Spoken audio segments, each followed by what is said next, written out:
Connu sous le nom de l'eau, l'afflux des épreuves au probatoire et au baccalauréat général s'est accru cette année, contrairement aux années antérieures. Plus de 75% des épreuves ont fuité à la veille de leur lancement.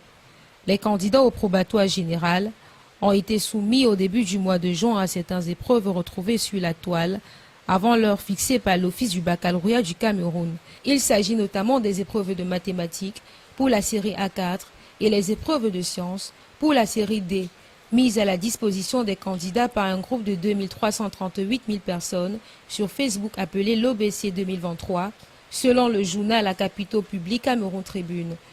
Entre le 27 et le 30 mai, certaines épreuves du baccalauréat général, à l'instar de l'épreuve de langue française pour la série A et d'informatique pour la série C et D, circulaient librement dans les groupes WhatsApp et les réseaux sociaux.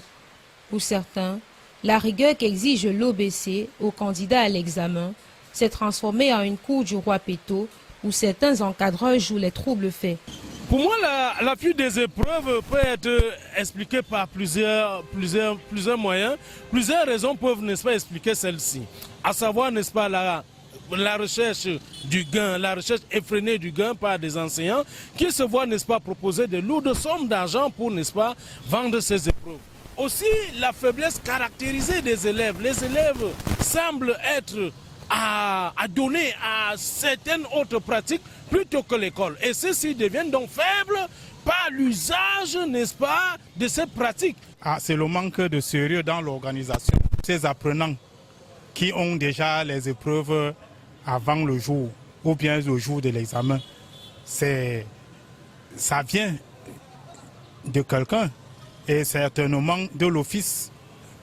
Ceux qui organisent l'examen, ce sont eux qui fournissent ces trucs. Donc il y a un manque de sérieux dans l'organisation des examens. Ce n'est pas normal que dans un pays, il y en a qui viennent et qui connaissent déjà les épreuves pour un examen et d'autres que ce n'est que par leur propre intelligence qu'ils composent.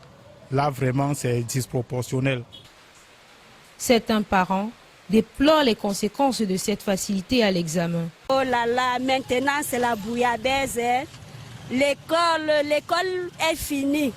Puisque auparavant, avec le CP, tu pouvais être directeur ou directrice d'un CES. Mais à présent, avec le baccalauréat, c'est le chômage. Il n'y a rien. Même un enfant du bac est incapable de faire un rapport. Mais ils sont, n'est-ce pas, ils occupent les mêmes postes. C'est eux qui seront là l'année prochaine. Ils vont refaire la même chose, voire même plus grave que ça. C'est chaque établissement qui a besoin d'un résultat, d'un pourcentage de 100%. Et ils auront ça chaque année. Les enfants actuellement n'est plus formés. Hein? La formation à l'heure où nous parlons, c'est-à-dire quand tu sors maintenant, tu pars à l'étranger, tu parles que tu es citoyen camerounais, tu jouis, n'est-ce pas, de tel ou de tel régime, on ne te voit même pas, on n'a même pas besoin de te regarder. Pour d'autres, la conséquence n'est pas une probabilité, mais une évidence construite autour de l'approvisionnement en la matière grise au Cameroun. Le phénomène, pour être éradiqué, nous devons, n'est-ce pas, sécuriser les épreuves.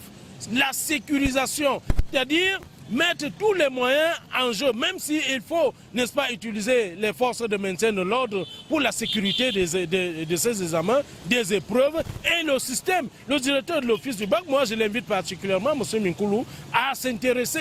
Nous avons aussi des parents qui favorisent cette situation, des parents qui partent à la recherche des épreuves, de ce qu'on appelle l'eau.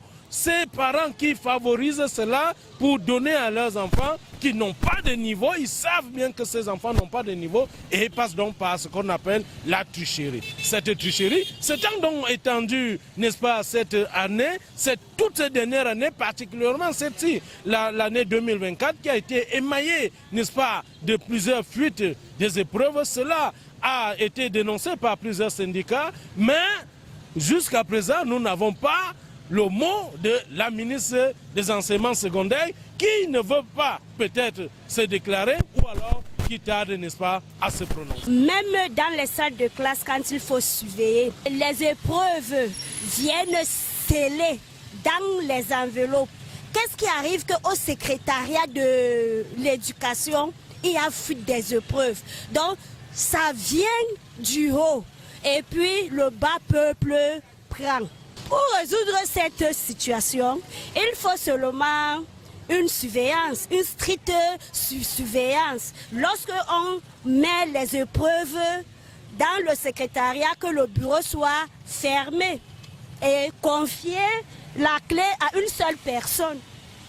Comme cela, s'il y a fuite, on connaîtra le responsable. Malgré les sorties faites par les médias et les multiples lamentations des parents d'élèves et même de la population, le directeur de l'OBC ainsi que le ministre de l'enseignement secondaire ne se sont pas prononcés à ce sujet, en dépit des multiples pressions des syndicats du corps enseignant qui souhaitent la reprise de ces examens.